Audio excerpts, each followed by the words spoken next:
ഇത്തരം സിനിമകൾ അഭിനയിച്ചതിന് താങ്കൾ രാഷ്ട്രീയക്കാരനാണ്, അതിനപ്പുറത്തേക്ക് ഒരു വലിയ സിനിമാ പ്രേമിയാണ്. ഇങ്ങനത്തെ സിനിമ കണ്ടിറങ്ങുമ്പോൾ പല ആളുകളും പല രീതിക്ക് സംസാരിച്ചിട്ടുണ്ട്. മാഷെ ഈ അഭിനയം കൊള്ളാം, ഇങ്ങനത്തെ ഒരു സബ്ജക്റ്റ് എങ്ങനെ ഉണ്ടായിരുന്നു, അങ്ങനെ ചോദിച്ച കുറച്ച് സുഹൃത്തു പോലെ ഉണ്ടായിരുന്നു ഈ സിനിമ കണ്ടിട്ട്. അവരോടൊക്കെ ആയിട്ട് എങ്ങനെയാണ് സംസാരിച്ചത്? സിനിമ കണ്ട് അന്നത്തെ ദിവസം തന്നെ പല ആളുകളും നേരിട്ട് തന്നെ പറഞ്ഞിരുന്നു. ഇപ്പോൾ എനിക്ക് തോന്നുന്നു നാത്താൻ കേസ് കൂട് ആ സിനിമ കഴിഞ്ഞ സമയത്ത് നിരന്തരം ഫോൺ കോളായിരുന്നു. പക്ഷെ ഇപ്പോൾ അതേ ഒരു അവസ്ഥയിലാണ് ഇപ്പോൾ ഈ സിനിമ ഇറങ്ങിയപ്പോൾ.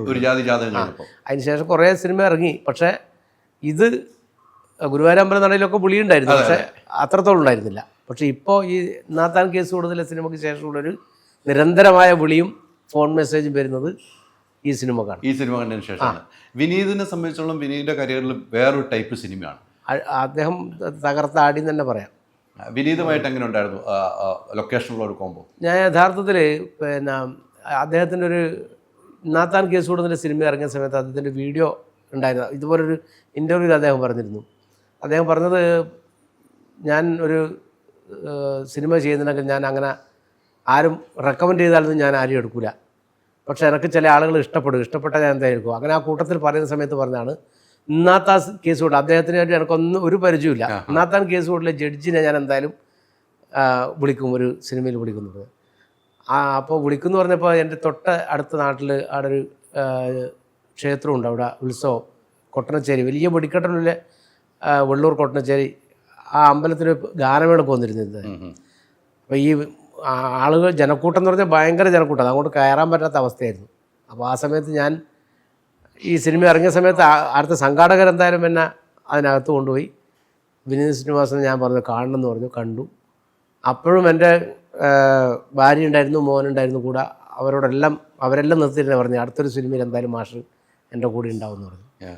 അതുപോലെ ഈ കഥ പറയാൻ വരുന്ന നമ്മളെ ഡയറക്ടർ എന്നോട് കഥ പറയാൻ വരുന്നു. അതെ, കഥ പറഞ്ഞു.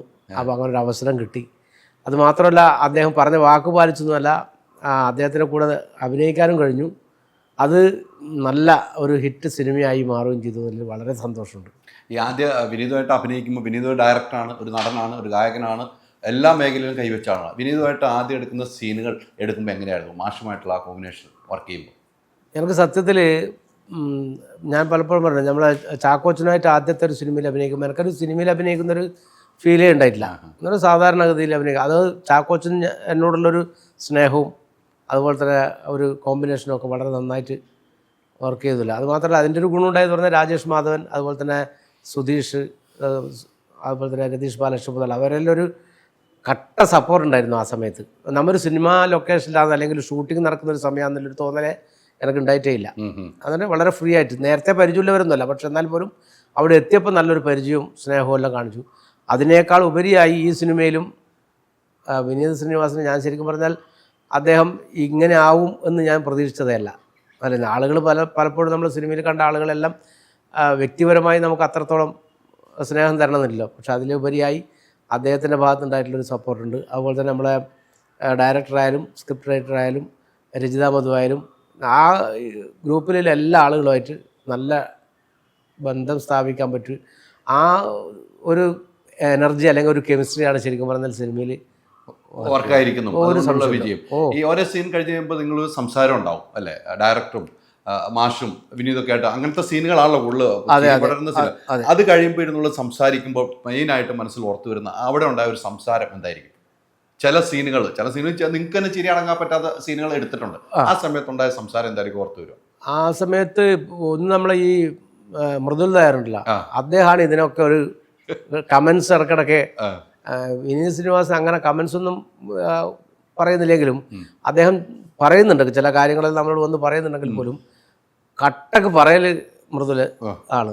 ചില അഭിപ്രായങ്ങൾ അതും വളരെ പോസിറ്റീവായിട്ടുള്ള അഭിപ്രായങ്ങൾ. അൾട്രാ മോഡേൺ കിച്ചൺ ഡിവൈസസ്, ഒരു കിച്ചണിൽ വേണ്ട എല്ലാ ലേറ്റസ്റ്റ് ബ്രാൻഡുകളും ഇവിടെയുണ്ട്. ലോകോത്തര ബ്രാൻഡുകൾ, original products, wide range. MyG future.